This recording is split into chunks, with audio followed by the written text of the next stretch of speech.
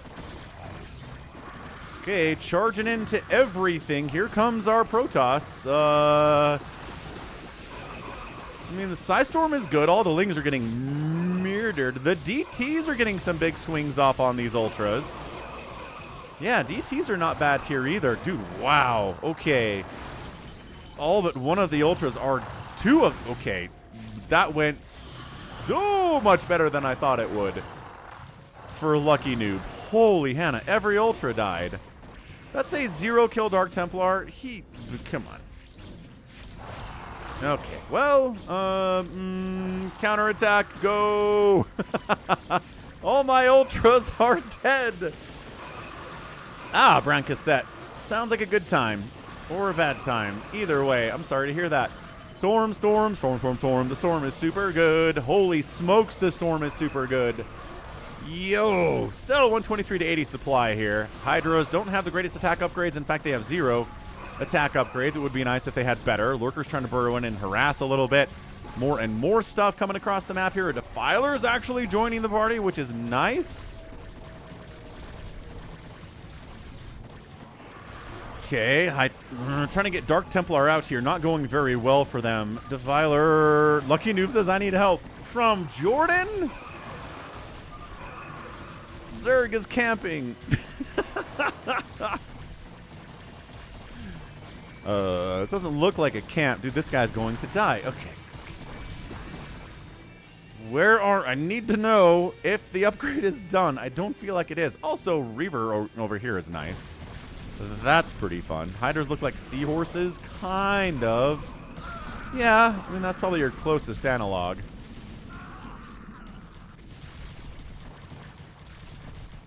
Overlords are jellyfish. I'm on board with that one, too. Did we get chitinous plating today? I need to know if we got chitinous plating today, but I think all the Ultras are dead, which maybe tells me what the answer is. 124 to 39 supply. Reaver dropping like a madman over here. And losing said Reaver inside a shuttle. Could have been better. Could have been worse. Make more Ultralisks. Show us you have the chitinous plating.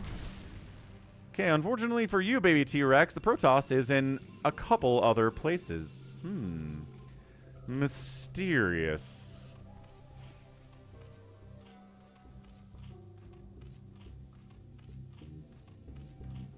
Hashim is taking great happiness in watching Lucky Noob die, because Lucky Noob killed him earlier in this game.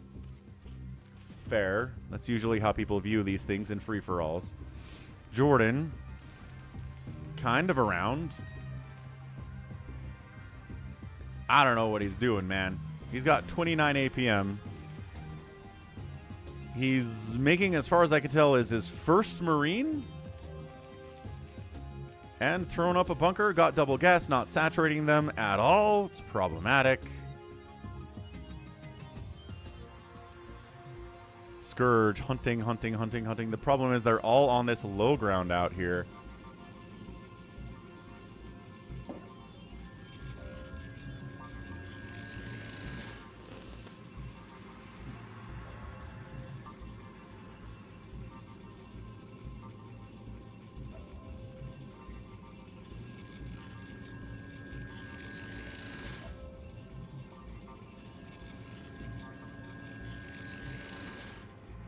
Do we just call this over? Does Lucky Noob have any chance of winning this game?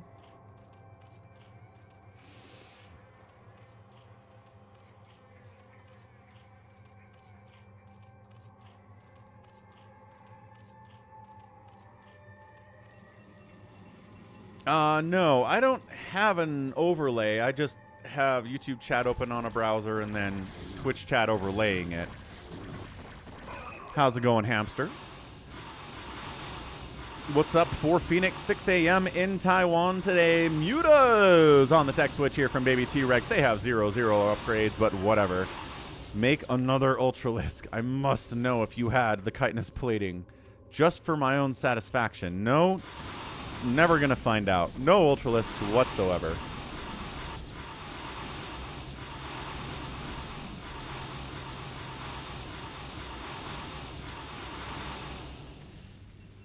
All right. Lucky Noob's trying to buy time here, but hang on. He's teleporting.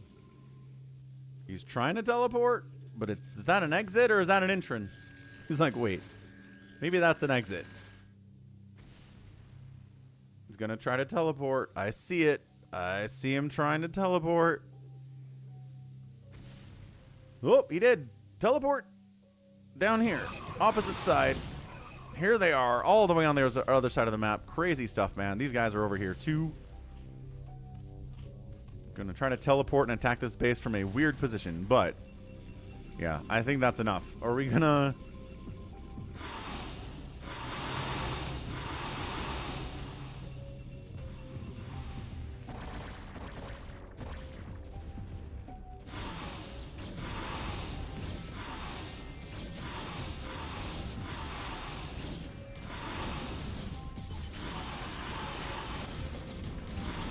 Alright, well that's your GG. Lucky Noob gonna draw it out. Jordan gonna draw it out. What's up, Zelda? Doing well today on a Monday. Really fun games for sure. New map. We busted out. Teleportation stuff. Baby T-Rex gets the win, and it was well deserved. Okay, Baby T-Rex on. It is time for all your base. All your base cliffs 2.0. Bam. Top versus bottom 4v4. Use map settings. All your base. All your base are belong to us.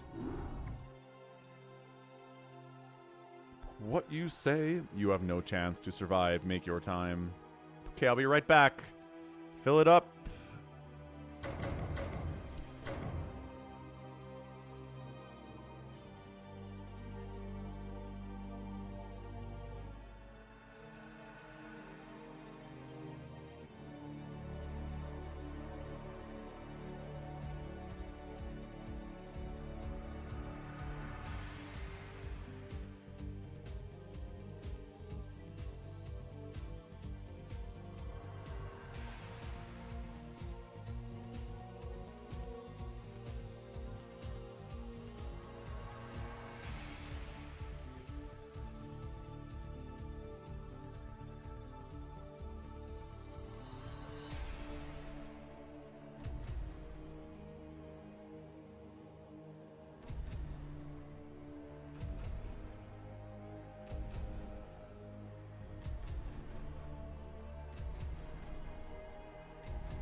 All right, we are back. Glad to hear you're enjoying the channel, Zelda.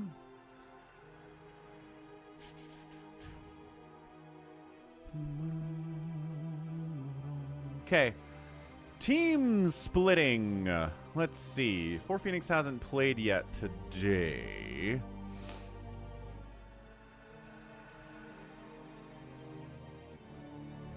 Okay, 4Phoenix says he can obs. Alright, so it's Dead, Detroit, I Shall Return, and Hashim versus Wander Jericho, Mutobomb, and Hamster. We're gonna watch out Hamster for Detroit.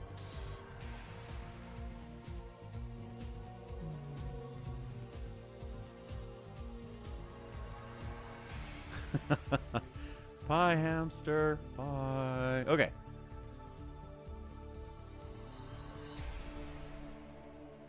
I won't.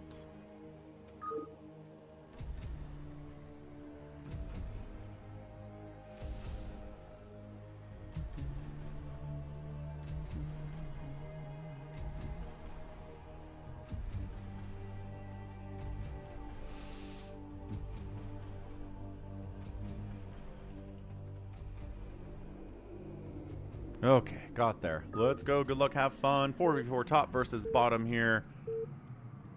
Feeling good about the teams. I don't know who Mutabomb is, actually. Hey, what's up? Good idea here. Doing well today. Thanks for asking. Hope you're doing well yourself. All right, team top side. It is our barcode Zerg player. It's dead. Next door to him is a brown Terran. I shall return. Hamster's playing Protoss as a teal, and Hashim is Protossing and magenta. Team South is Detroit playing orange Protoss as usual. Red Zerg player Mutabomb. I don't know who this is, but it looks like RJB based on the 400 APM he's spamming. We've got a dark blue Protoss Jericho, and then a tan Terran player is Wander. So who's gonna win? Team top, team bottom. There we go.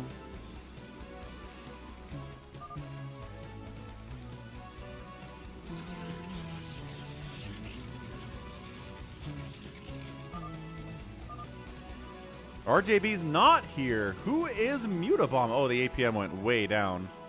Good call, RJB. Not you at all. APM is at 60 now. Don't know who this is. It's all good. Everything's fine.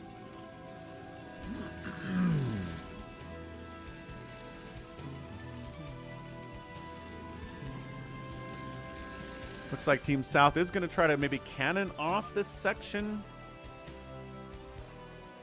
Okay, Jordan, enjoy your dinner.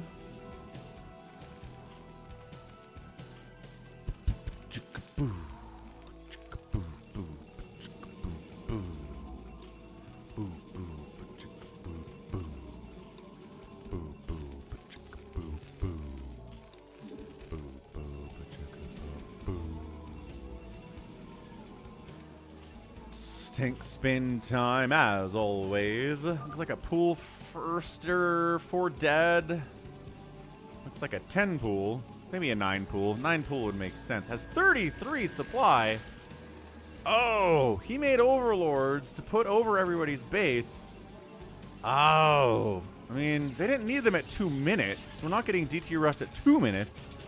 You could have just made overlords as normal.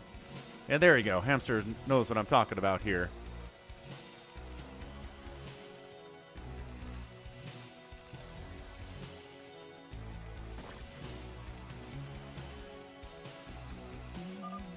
Are we talking about Counter-Strike? Good idea here. Is that what CS is?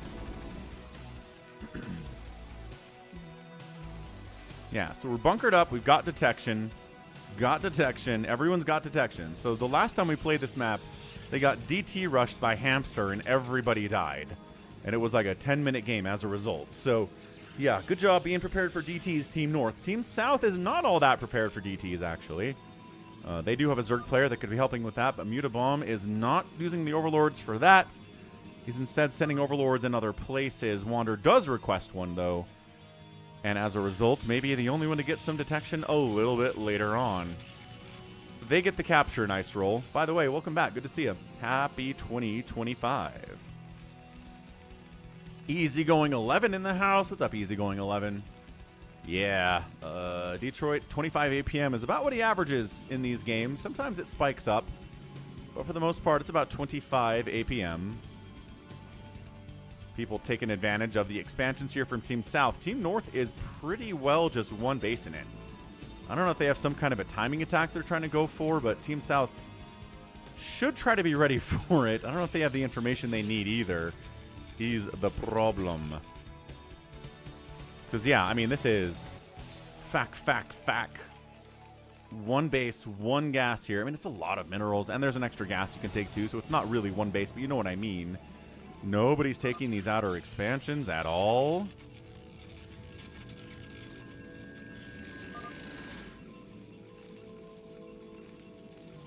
Overlord is trying to get over here to Wander's base. As he's not getting comm sats, he's going to use his Zerg opponent for assistance. Psycho Nuts firing it up.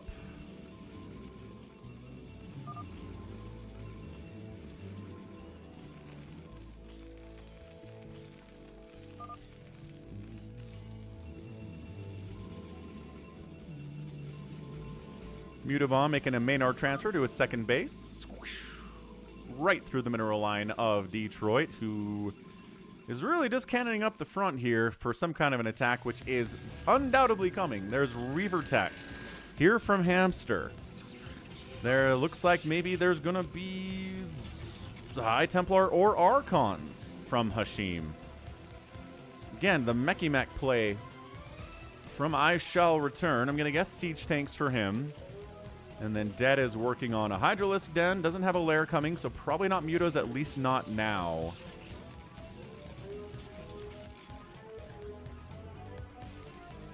So if Team South can survive with how much they're expanding compared to what Team North is doing, then they'll be in a fine spot. But if Team North shows up here at about 7 minutes and just crushes through the cannons and everybody dies because they're macroing too hard, that would be sad.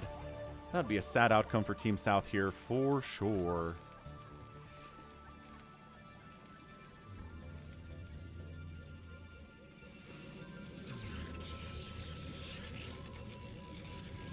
I feel like Dead needs a few more drones, but also you can kind of undersaturate as a Zerg player and be okay. He is getting a lair.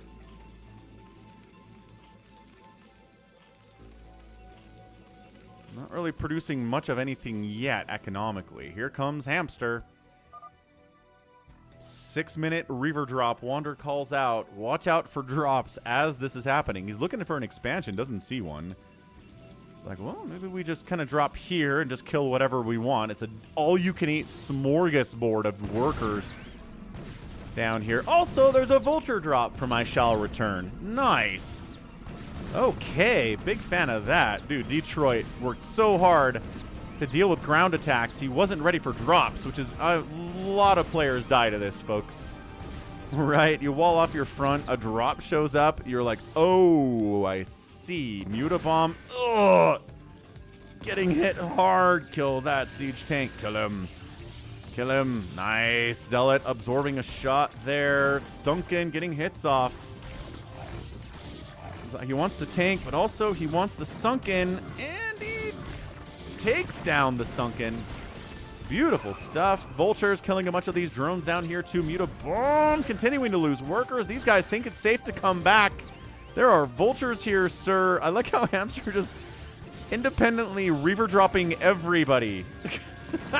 He's having a great time with this. Hamster is an absolute menace.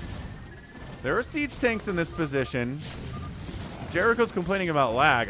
Dude, that stack up of SCVs was juicy. He's going after Wander's SCVs over this way. I mean, Lings are running around trying to make stuff happen. It looks like the Vultures got cleaned out. This Reaver casually has 26 kills. 26 kills on here. I'll show you yourselves. Bonk. 27 kill Reaver. Warbringer is here. Bam. Getting another kill for 28. He's doing fancy micro.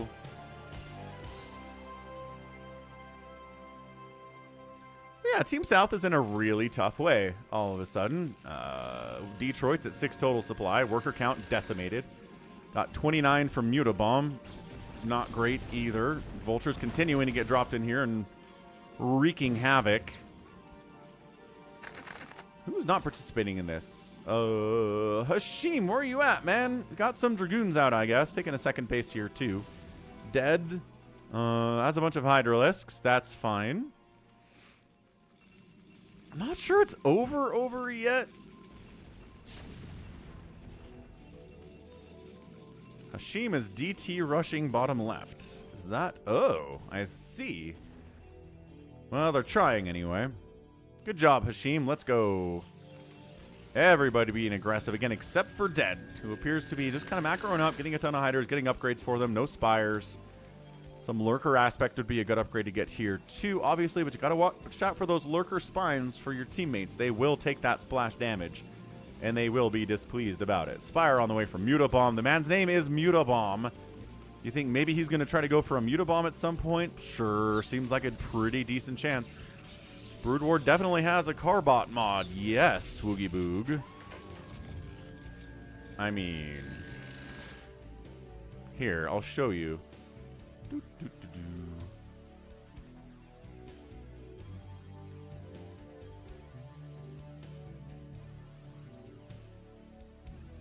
Carbot. Anybody else want to see a Carbot? Here's a Carbot.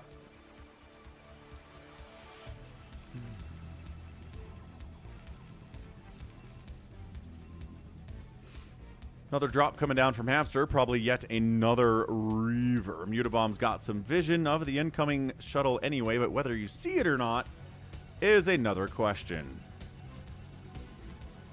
Not unloading on the spider mines, but also not unloading on top of these Sunkens. Getting back here. Unloading a Dragoon.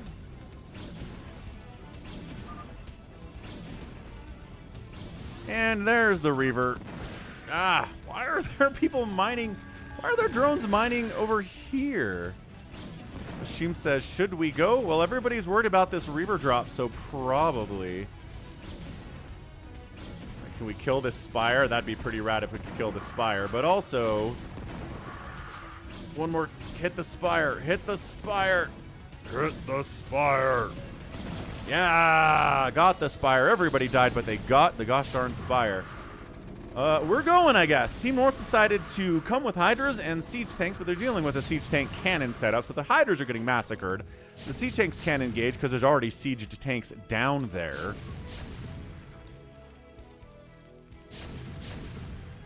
Why do Zergs not have Ghosts or Dark Templars? I don't know. Why do Protoss not have Defilers or Ghosts? I don't know. Every race has their different units. What are you asking exactly? What is the question? Like, why are the races not all the same? Because variety is the spice of life. So Team North expanding a bunch here. I don't know. I don't know if this game is all that close to over.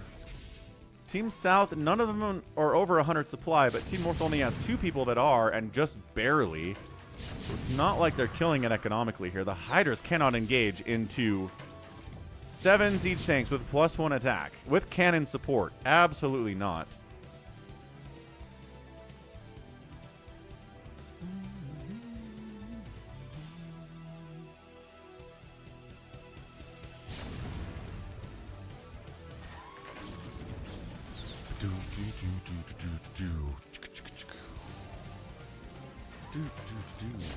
Does Hamster want to try to push on this? He's got Zealots at least. Like, Dragoons and Hydras attacking in here are just going to die. Zealots maybe could survive, maybe soak up some of the shots. I guess we're going.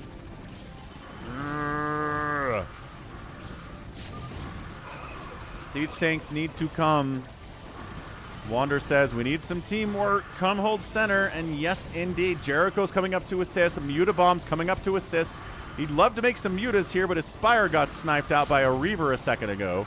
Hamster decides not to continue throwing away into this little choke that Team South has set up. And Team South is not dead. Not by any stretch. That early Reaver stuff was a problem. But that didn't mean they won it here in 12 minutes either. Yeah, picking out Siege Tanks with these Hydras. Let's go. 0-0 Hydras, having a good time. Zilnar loves him a Hydralist. They are a pretty great unit. I love that he rebuilt the Spire at the exact place that it was before back here in the bottom right. Very fun. Hey, and he made some mutas. Mutabomb is a mutabombin'. That's what we're here for. Orange is all the way up to 30 APM, says Nice Roll. Heck, yes, he is. See, I told you, sometimes it spikes a little bit, depending on what you're doing. Oh, just doing what spiders do, I guess, according to what Lucky Noob is telling us about nature. So the Mutas are being insanely annoying, keeping team top side on their toes a little bit. I kind of like these teams. I mean, Detroit is struggling for sure, but also Dead's struggling with his Hydra attack, which is not getting a lot done here. Unfortunately, he's going to a Hive at least, so maybe get some Guardians out. Maybe some Ultras, who knows. We're still trying to push down. Yeah, still can't crack this defense of Team South. Yeah, if you got your money on Team South, you're feeling better about the game than you did about 10 minutes ago when, you know, Reavers were murdering everything and there were Vultures killing workers all over the place, and it was not ideal.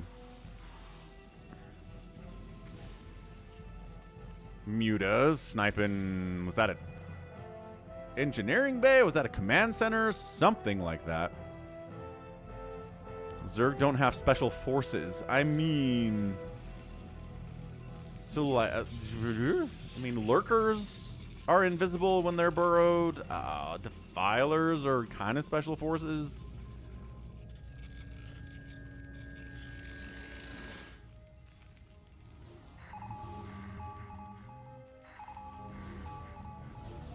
It's a nice emoji, easygoing. I'll give your Twitch channel a follow. There it is. Arbiters are out. Cute. Big fan of the Arbiter here. A little bit of stasis up here would be awesome. A little bit of D-Matrix on these tanks would be a nice thing to throw down too.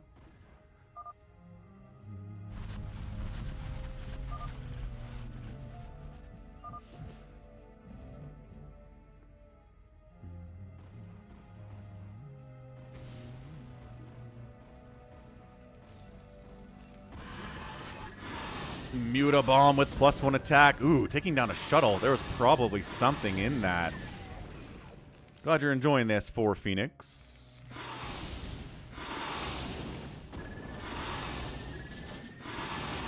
I mean, ghosts aren't permanently cloaked either. They only cloak if they have energy, Georgie. And yeah, burrows kind of like cloaking. I agree, Zelnar. We're having a little bit of a philosophical discussion out there.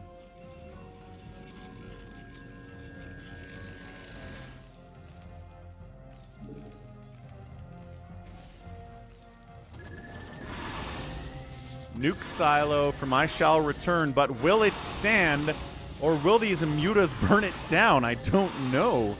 Man, this has been a really good 4v4. I mean, Detroit and Dead are struggling, but that kind of balances it out, right? So all these turrets are going to die. What do you go after next? Nuke silo. Yeah, that's what he's targeting. Not my nuclear silo. Radiate tries to save it. Repair the nuke silo. No, they came back and sniped it anyway. Radiate did get tossed down. Mutas got split pretty effectively there. Goliaths and Hydras trying to save today against these Mutalisks. As per usual, still an unbreakable center here, which means maybe you have to engage on the sides, but there's carriers happening. Jericho's calling out a drop. Here it is. Hamster bringing a big old shuttle drop down this way. Running into cannons, but did lose one of his shuttles. Not sure what was in it because, again, this is a live game. We can't click on it and see. Oh, wiping out another one. And then it's, oh boy, the Mutas. But the Psy Storm came with the drop to try to shut this thing down. Enough Mutas remain. A Stasis does catch a friendly Mutalisk there, and both of the Reavers. I think the Reavers are probably going to die anyway. So the Stasis didn't actually help all that much from Jericho, but hey, better the spell cast than not. Hashim says, you want me to do a recall? Absolutely. Kill the Reavers with the Mutas, says Jericho. The Mutas are sort of hanging out. Siege tanks might do that as well, yes. Siege tanks firing on these Reavers could be pretty darn fantastic. Siege tanks covering center. This is, man, this is the most turtley 4v4 we've done on all your base. This has been pretty darn interesting for sure. So maxed out players are Hashim. Nobody else is there. Nobody else is at 150 supply yet. Wander's very close. But go Hashim. Double recall on someone. Bring a lot of High Templar. Yes, much High Templar. Whoop. Whoop. Okay, intercepted by the Mutalisk. Kind of just bad luck there. Oh, gosh. All right, so both Arbiters just die. No, Hashim. Oh, rest in peace, Arbiter bros. That hurts. I mean, he's got money. He can rebuild them. It's not the end of the world, but dude, that's a huge investment. Wander is requesting that Mutas come with them. Dead's trying for a drop down this left side, but getting... Woo-wee! I don't know if there's anything in those Overlords, but they're all dead. Maybe it was a fake. No, there was at least... There were some Hydralisks in that drop. At the very least.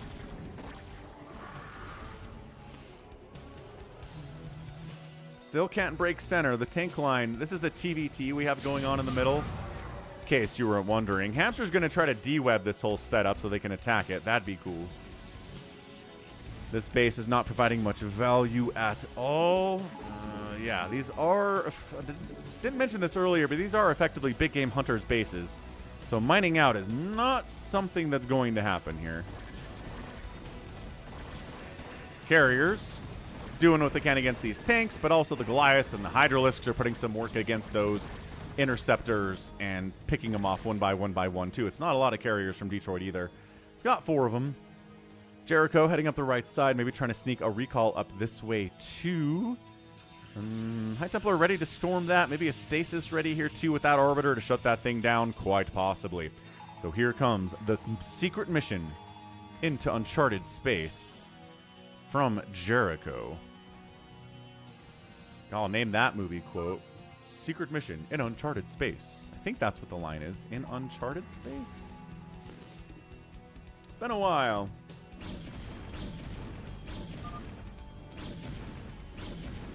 Whoop. Recall. Zealot Dragoon Army. Gonna try to depower these Stargates. High Templar come over and go storm.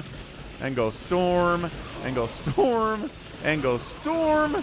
And go not enough storm. The Mutas on the assist here. 2 up the right side. Loving that. Maybe trying to depower. I don't know what they want to do. They're a little bit questionable with their 1-1 upgrades. Not the best upgrades. Arbiter's like a B2 bomber. Kind of is, yeah. Slow. Pretty powerful. Can get run down by faster craft for sure. And just leaving the Dragoons inside the house.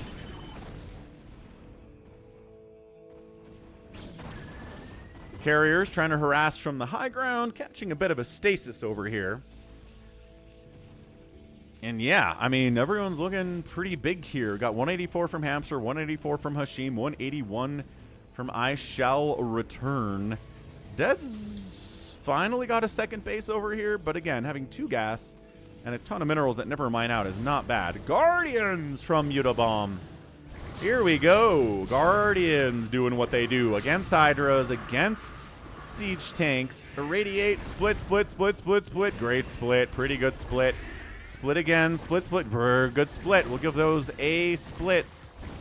A rankings. Another K. Now it's ridiculous. How much Irradiate do you have, sir? Dragging the Goliath into siege tank fire would be great, but not quite in range of siege tank fire there. Gallons is right. Gallons wins the trivia. That's one of Buzz Lightyear's little quotations he makes when you press buttons on his chest. It's a secret mission in uncharted space. What a great movie Toy Story is, man. Loved 1 and 2 and 3. I don't know if I ever watched 4. Is there a 5th one they're working on?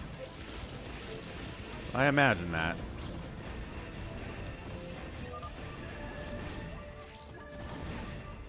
Trying to support these carriers with Devourers. A little mind control action in here too from Hamster because, of course, big old Corsair Ball as well causing issues, but Acid Spore all the suckers. Nice Irradiate.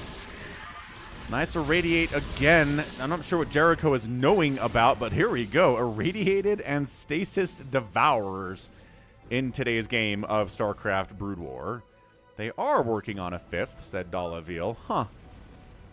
You are a Toy Cop. Where is Toy Cop? Toy Cop shows up for Sunday and that's about it. That's fair. He's a very busy man, our Toy Cop is. Man works hard. Man watches a lot of hockey. Man goes to the sauna a lot. Sure. Scan, scan, scan. Snipe, snipe, snipe. Where is our nuker? It's brown, right? Yes, it was. Woo-wee! Nice hit. Good hit. Where was he? Oh, wait. Oh, like underneath this siege tank somehow. How are you under that tank? They're like, we nuked it. Let's go. D-Web all over the everything. It's time. Oh, but that Dark Storm comes up too. So they can't attack, but you can't really attack them with range stuff either. And if you get in there with the... Oh, melee can't attack them either because of the D-Web. What a chaotic situation this is. I don't even know what we're trying to do here. I mean, yes, I understand what we're trying to do, but I don't think it worked all that well for either side, really. Yeah, Bazump, not wrong. Wow, that was exciting. But at the end of the day, I'm not sure anybody really made any progress here, right? Still not getting north, still not pushing any further south. The lurkers inside the Dark Storm are a major problem. The D-Web comes in again. I think that was a Plague Toss down that caught nothing but a single pylon. We're going to try to nuke into this chaos. I am making the assumption, yes, this ghost right here is nuking into the chaos. He takes, he took a tank shot, got obliterated. No nuke for us, I'm pretty sure.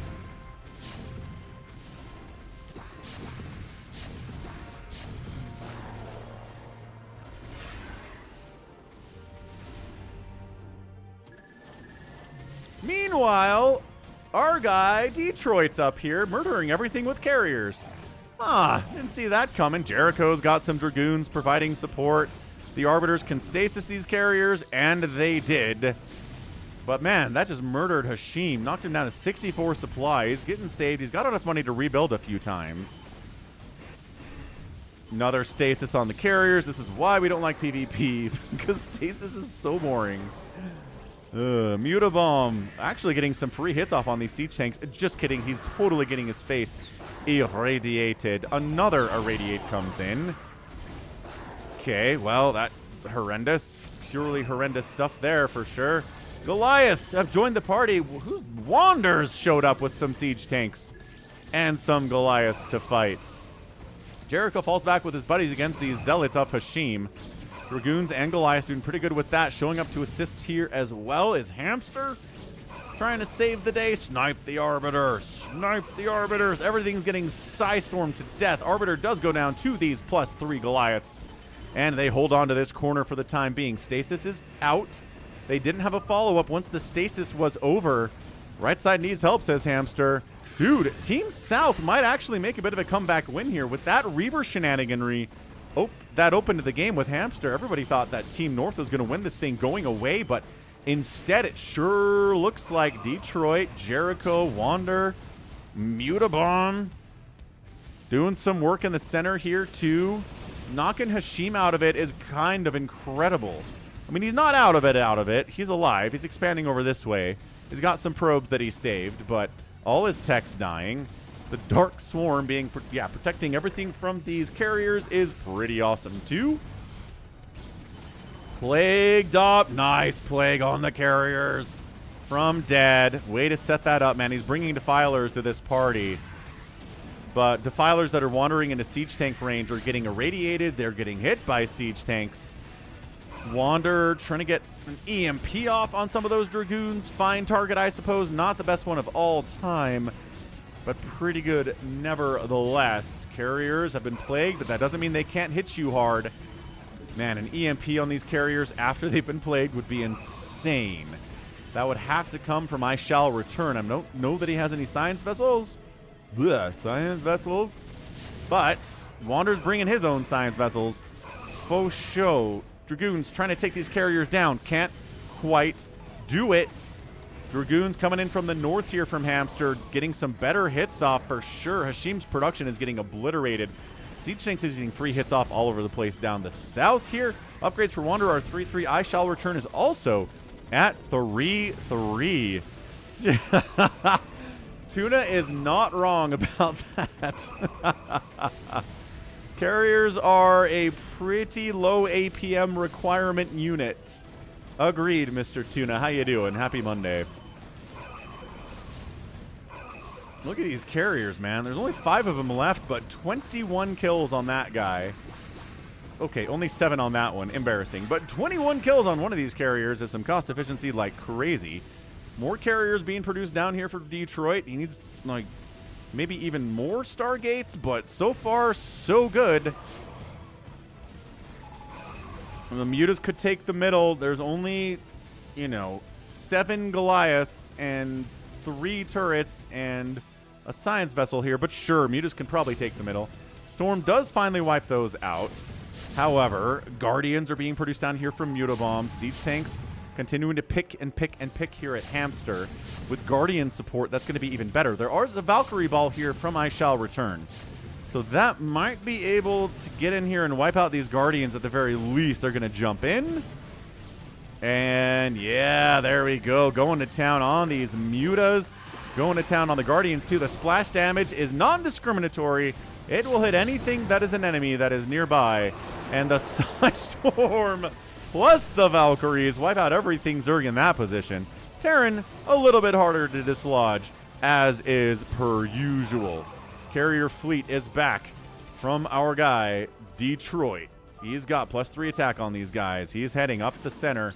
Jericho just pushing center like usual. Everyone's so worried about the right side that center is not being defended as much as it should be. I Shall Return is trying to solo defend up the middle here. This is some crazy stuff here. Nice Roll says that Detroit's the MVP of the game. Maybe he is. He's joining his friends. He's getting Valkyrie hit. Oh, another plague on the carriers, but Valkyries don't do super well against carriers. If they've been plagued, actually, that's the best that they do for sure. Defiler gets sniped out.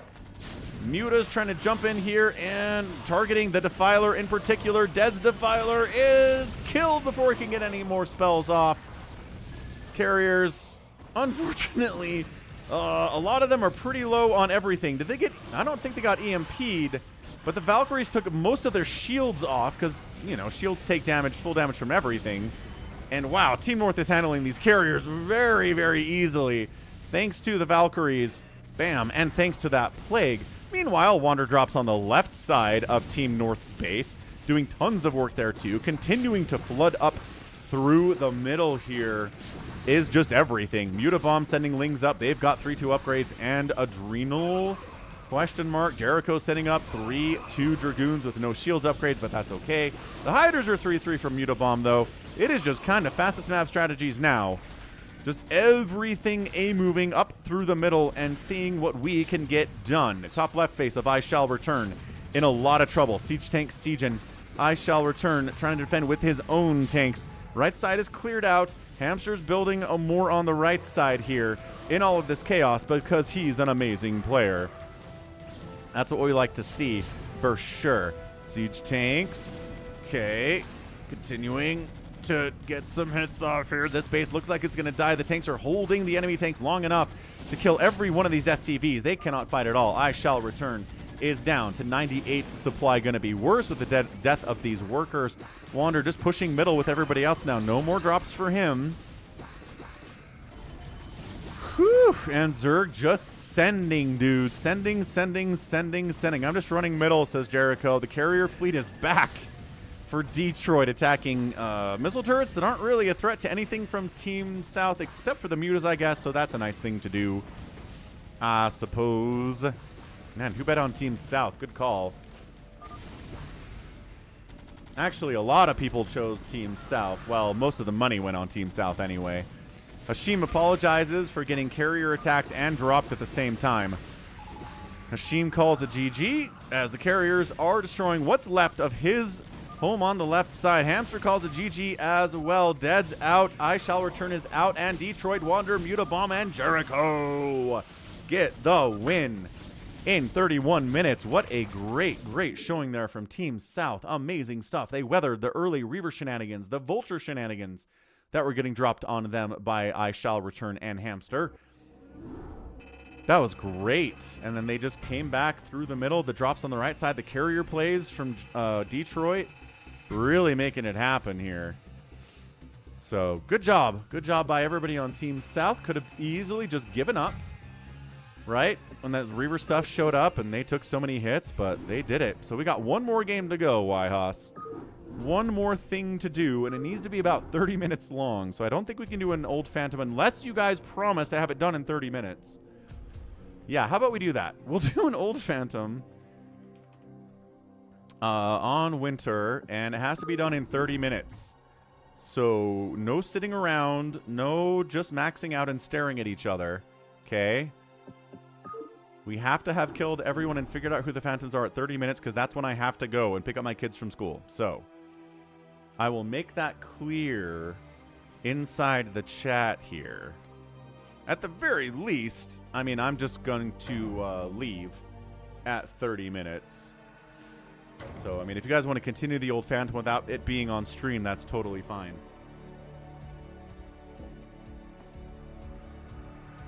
Okay, while this fills up, I'm going to go get some water. I'll be right back, but thanks for tapping the like button. Appreciate it. We'll be back in about 2 minutes. Tell people in chat what the rules are.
Wander says, I was getting DMs from our team. What is web? Interesting. All right, kids, we need 2 more people here for this Phantom mode. We've got 6. We just need 8. Join the lobby with the password of SOCK, S-O-C-K, named Falcon on US West BattleNet. Salt for the butt bingo card, says Gallons. Always the case. Who said Wander did join? 4Phoenix joined. Good seeing him. Hamster doesn't like Old Phantom all that much, but this is going to be a fast Old Phantom, folks. This needs to be 30 minutes, and then it's over. So if you're like, nah, Old Phantom is boring, you just sit around and don't do anything, this needs to go fast. So we are artificially adding some constraints to Old Phantom to make it quicker. Should change some things about it for sure. But yeah, this is going to be 30 minutes alone.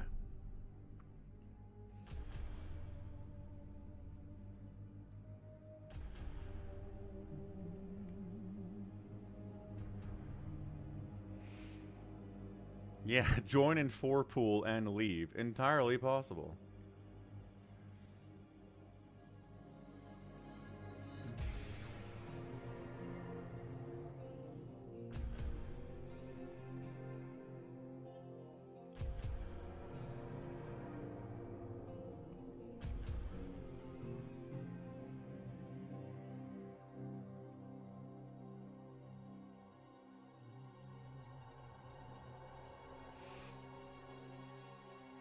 People get tunnel visioned, yeah. Saw the word web, I was thinking about spiders. And it's too cold for spiders.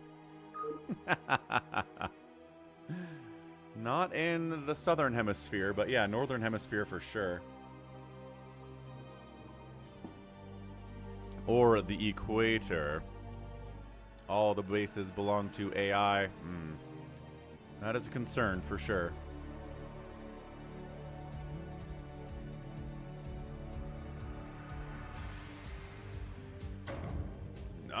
Rusalov is in. Let's go. One more join. Let's go. That would be fun, Bazump. OG Rusalov in the house. Who are we gonna shame to hop in here? Gallons, come join up, man. You know how to play Old Phantom. Let's go. He's just 30 minutes and then out.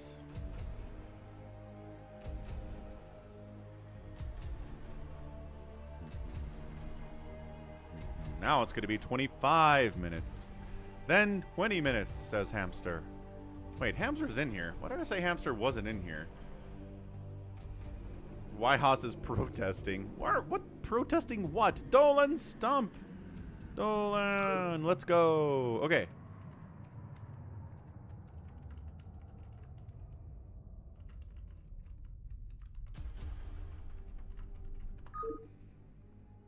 All right, 30-minute game.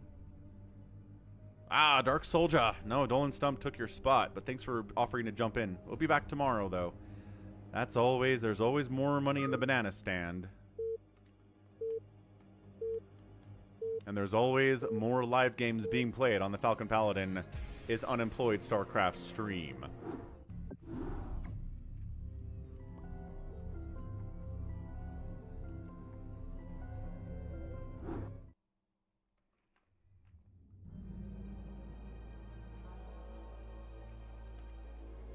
Cool. Everyone's in. It's all snowy here because it is January and it's winter in North America.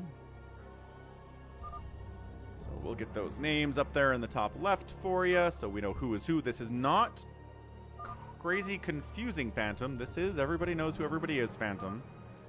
But we will be doing a crazy version of this on Sunday with all barcodes, everybody playing Zerg, and everybody having the same color. So keep that in mind. All right, top left, it is a magenta Terran player for Phoenix. Up at the 12 o'clock, it looks like our man Jericho doing Jericho things. Top right is Hashim playing yellow Protoss as usual. A brown Protoss is Wander. A teal Zerg player is Oof. I don't know who this is. We also have Rusalov down south, a olive Terran. Bottom left is a pink Zerg, Dolan Stump, and then Hamster's playing Protoss in purple on the left side. Hamster calls Paladin, Hashim calls Paladin. Two claimed Paladins here, purple and yellow, saying they're good guys. Hamster and Hashim. Kill everyone, says Wander. Just do that, it'll be fast. Got some snow, says Chris. Yes, Arrested Development quote. You got it, Chris.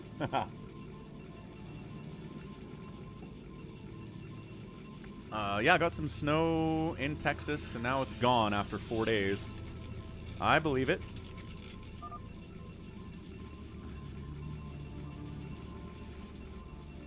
Wander asks if somebody will identify as Phantom, please. That would be nice.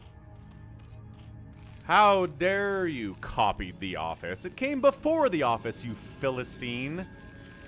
Arrested Development premiered before The Office did. Take it back. Take it back now, Canadians and their understanding of TV. Also, the Arrested Development is infinitely funnier than The Office. I like The Office. The Office is a fine and very funny TV show. Arrested Development is funnier. Sure did, Wyhoss.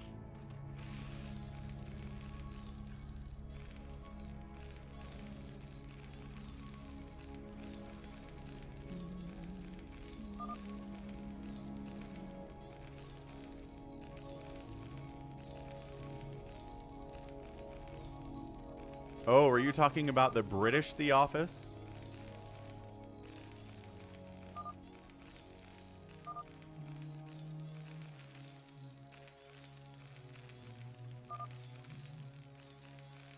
Yeah, so Arrested Development started in 2003. The Office American version came in 2005. When did the British Office start? 2001. So British Office predates Arrested Development, but American Office does not. This is Phantom Mode, Valarath. Parks and Rec definitely copied The Office. Definitely, I would say Season 1, they're trying really hard to copy The Office. They're trying to make the Amy Poehler character definitely a Michael Scott. It doesn't work very well, but when they figured it out, they figured out their own version of Leslie Knope. Instead of just making her Michael Scott, it really took off. So I think they were trying early, but then made their own thing later. The Office was a ripoff of The Office.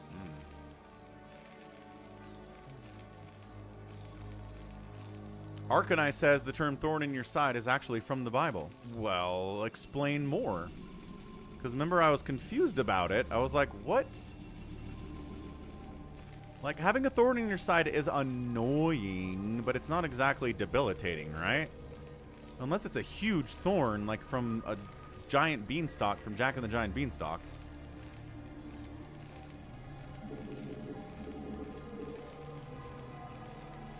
I don't think Ron from Parks and Rec is Michael Scott. If you watch the first couple episodes of Parks and Rec, they're trying to make Leslie Knope this like socially awkward, trying to be everybody's friend, but nobody wants to be her friend kind of a character, and it doesn't work, which is what Michael Scott is in The Office, right? Then they made her less awkward and just kind of more like bright and bushy-tailed and stuff, and it worked better for her. Yeah, Valorant, no problem. Behold the command to explain what Phantom Mode is.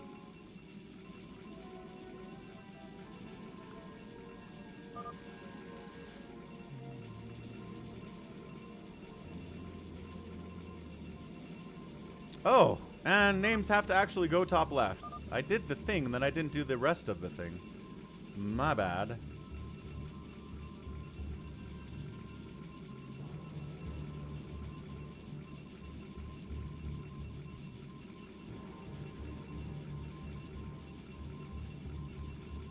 There we go. Thanks, Bazump. I made the file, and I didn't actually stick it in the top left for you. To keep me from becoming conceited because of the surpassing greatness of the revelations, a thorn was given me in the flesh, a messenger of Satan to harass me, to keep me from becoming conceited. Oh. This is Revelation? This is John talking, then? That's a weird concept, man. So, like, to prevent you from becoming too conceited because of all the information about the future you're being given, we're going to let Satan harass you forever. I mean, I guess that's one way to keep people from getting too prideful, I suppose. Hamster trying to suss out Rusalov a little bit here. Rusalov is looking pretty normal. Like, I'm not really worried about him.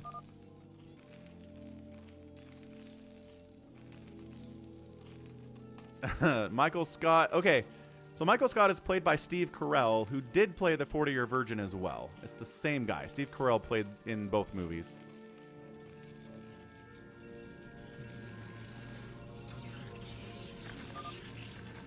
Hey, 69 likes. Let's go. Thanks, Zilnar. Hamsters aggressively going after Rusalov. How many resources do you have? 400, says Rusalov. 400 minerals and gas, he says. That's funny. I'm a little bit worried about Hashim. Hamster is quizzing 4Phoenix about how much gas he has with his 3 factories on one base with 1 gas mining. We don't know who the phantoms are, Pathogen. That's the whole fun of the thing, is we don't know.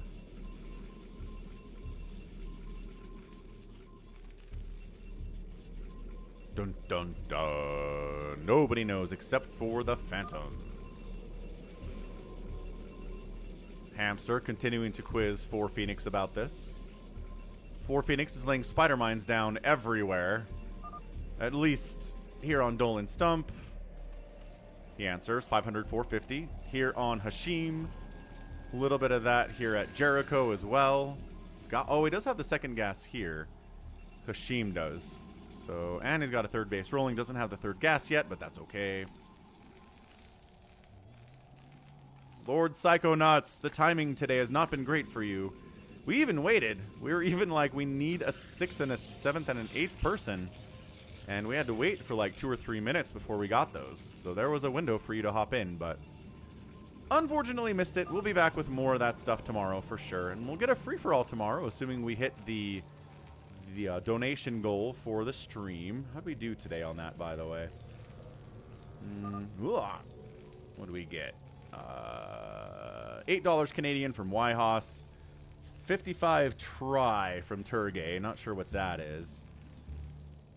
500 bits from Arcadiox and 100 bits from Stoner Boner. And yeah, that was the support for today. So it didn't quite hit the goal. That's okay. We can try it again tomorrow. Get a free-for-all going. I guess we did a free-for-all today anyway, but it was on a new map, and it was only 5 players, and it was kind of not as exciting as they usually are. What's up, Terry? Terry the Overlord. Terry the Overlord, did you subscribe to my YouTube channel? About time, honestly. Hamster says it's hard to tell. Ah, Bruce Almighty. Yeah, Bruce Almighty is Jim Carrey. All right, Hashim and Hamster, avowed paladins. One of them could be lying about it, though. Or both of them could be lying about it. We could have phantoms in the clothing of paladins. Sounds good, Psychonauts. Oh, it's Paul, says Arcanice. Huh. Okay. Interesting concept. Sussing out the Phantom is easier when you're a Slayer, says Hamster, because you know how much money you have, but when you're a Paladin, you get that a little bit extra income. So you, yeah, can't compare their money to your money because you got extra cash. It's 10:30, says Wander. We gotta go. We gotta pick someone. Got 20 minutes left in this sucker.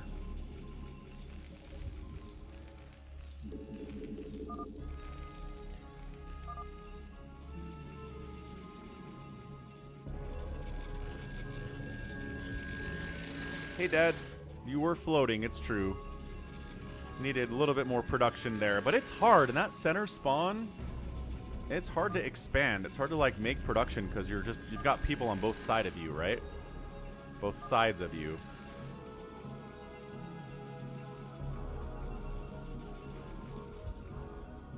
Monty Python and the Quest of the Holy Grail is excellent, Valarath. I'm not going to argue with anyone who says that's the best comedy movie ever.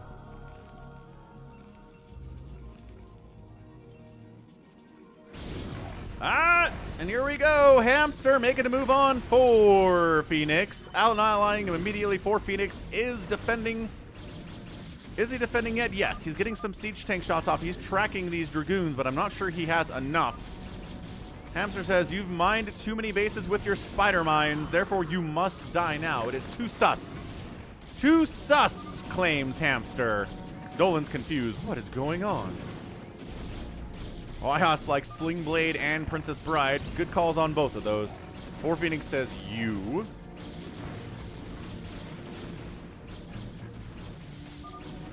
Have too many units. Well, he's a paladin, so hard to tell here. 9 has too many units. Ooh, he's calling out Wander.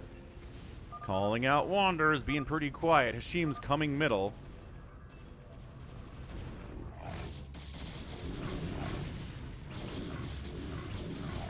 Is Dolan in here to assist? Yeah, in here to assist killing 4 Phoenix. We will see who is right about it. GG, 4 Phoenix calls out, and he was a Slayer. Oh no, we were wrong to start us off. We were wrong to start us off. Don't spider mine other people's bases, says Hamster. It's too sus.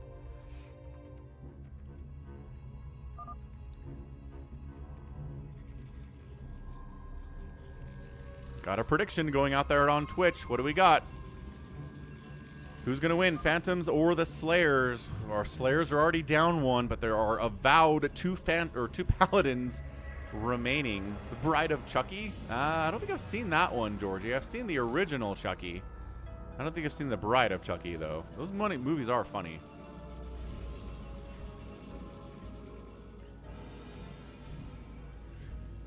Hashim's taking the center, just kind of hanging out. He's got his 3 bases rolling. Nobody's really interested in setting anything up here. I say that, and then immediately Wander sets up his own nexus in the center as well. That's right. Rest in pepperonis. And pepperonis.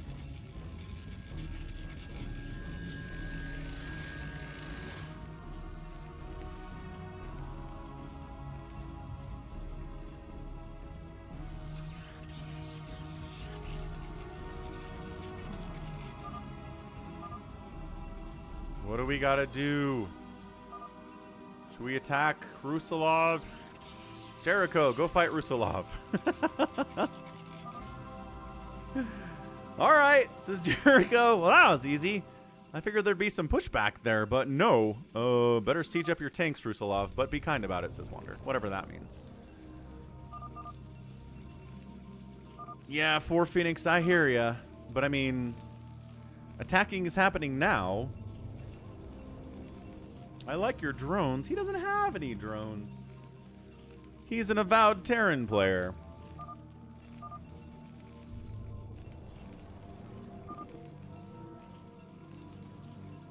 Yeah, we gotta get action. Gotta go fast. These tanks are not sieged up. Rusalov is not reading chat very closely. Oh, he unsieges pretty quickly, though, considering he wasn't reading chat at all. So we've got another PVT coming in here. Protoss won the last one with Hamster and 4 Phoenix. So it looks like Protoss might win the next one here between Jericho and Rusalov.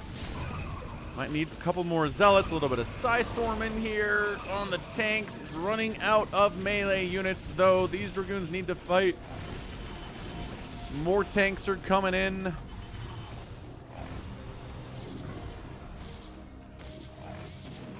Oh, also Dolan's helping too. Cool. So Dolan is just down with killing whoever. He's like, if somebody needs to die, I'll help. I have a lot of Mutalisks. Might have a little bit too much for Dolan Stump. Like, in the past, Dolan is not the greatest macro player in the world, but he's kind of amazing right now. Which I think is a little bit suspicious. It could be Dolan Stump, folks, and that's all I'm trying to say. Like, the lurkers are hurting my dudes. They're doing friendly damage. So they unburrow. They run down here, and they help kill these buildings. We'll see if Rusalov's going to tap out or not. Who's coming up here? Oof is coming up here with what?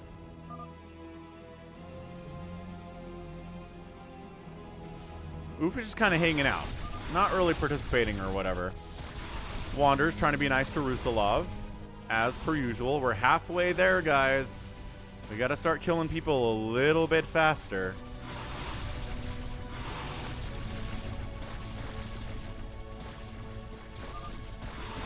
Yeah, Wander says we only got 14 minutes left. He's keeping track of the situation.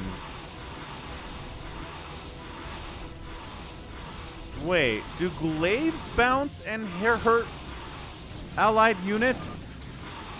It doesn't look like they do. No, glaives don't. Okay, that's good. But lurkers do, firebats do. Hamster is big. Rusalov not really defending himself all that much. Dolan says I don't have enough resources.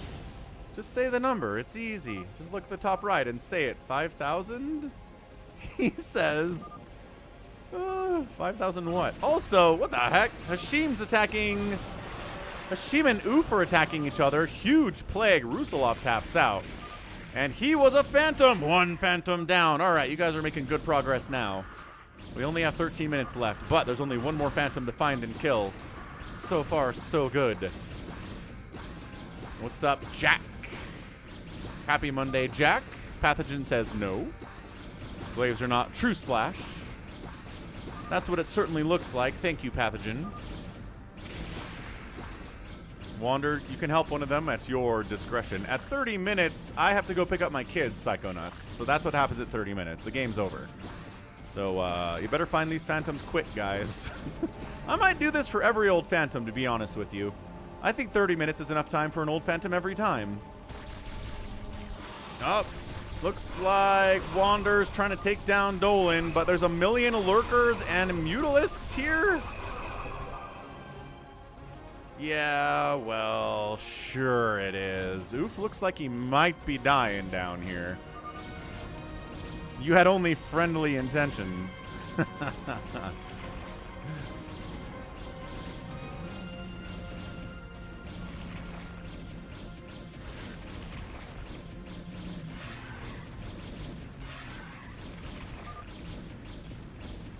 For Phoenix likes turtles. Everybody likes turtles. Alright, so Dolan's not dead, but he did wipe out a bunch of zealots from Wander. Additionally, if it's just Oof, this might be easy, man.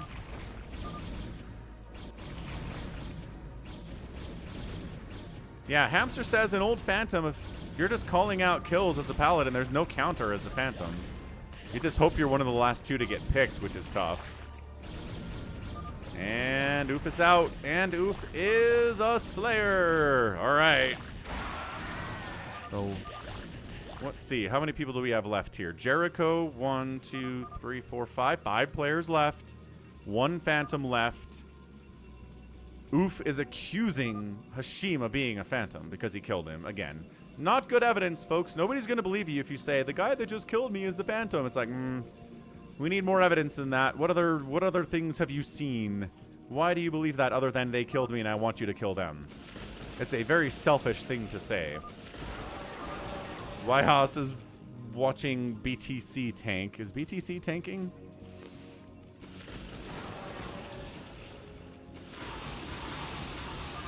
A little bit. It's down from that like 108,000 peak that it was. It'll go back up. Blame Falcon, says Hamster. That's right. Blame me. We had to make this fast, and we are. This is good. Phantoms should win if time expires. Yeah, so that's what I'll do from now on. At 30 minutes, the Phantoms win. If they're not dead. Everybody else just explodes. 9, says Dolan Stump. He's got a million queens out here, too. I think it's Dolan. I really think he's macroing a little bit too hard for being a Slayer. Because usually he's not that big. He's not hiding particularly well, I don't think. Could be wrong. Guess we'll find out.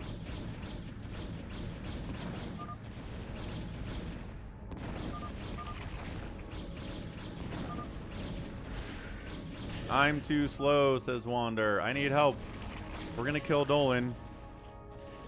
Move those fat dragoons in the middle. They're blocking everybody. Holy smokes, Hashima's a lot of dragoons. And he killed Oof, but again, he's a paladin, so hey, why not? That's probably him.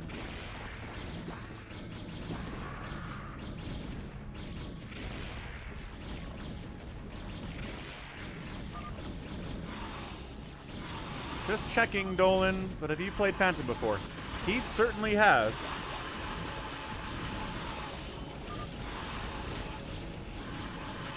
Yep, he might predate you, Hamster, yeah.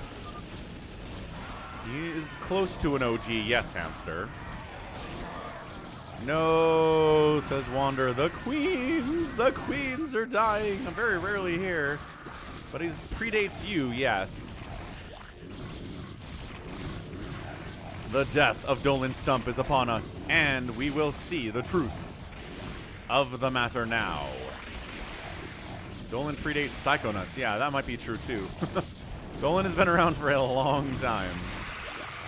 Spawn Broodling. Ah, got you. Counterattacking.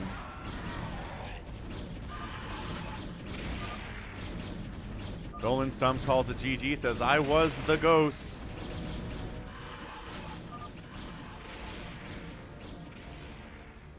It doesn't seem like the game's over, guys.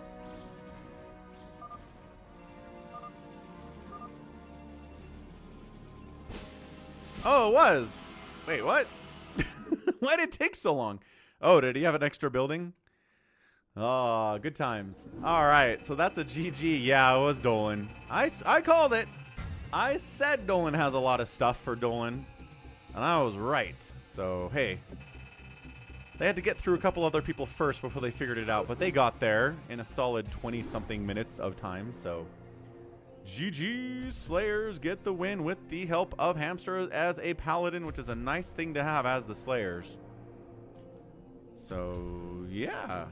GG! Should always rush the games, especially in free-for-alls. Maybe I should, Wander. We should make every game be 30-minute max. And at the end of 30 minutes, it's over. Not a bad idea.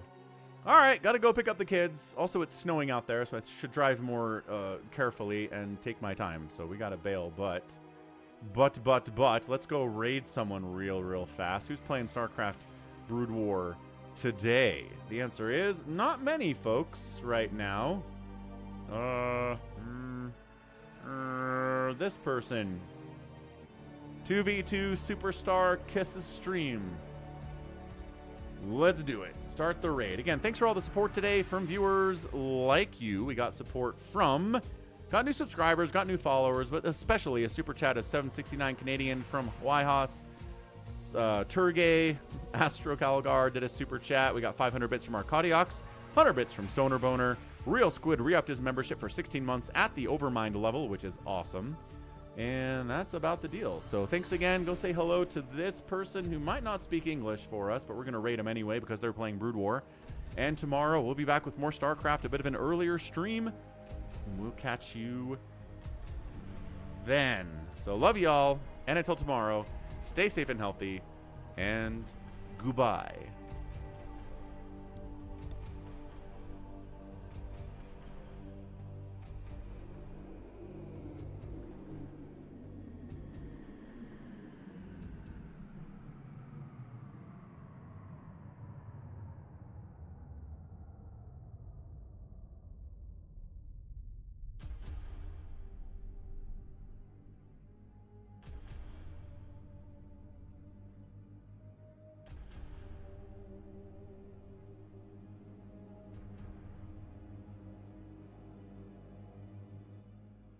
나한테 오는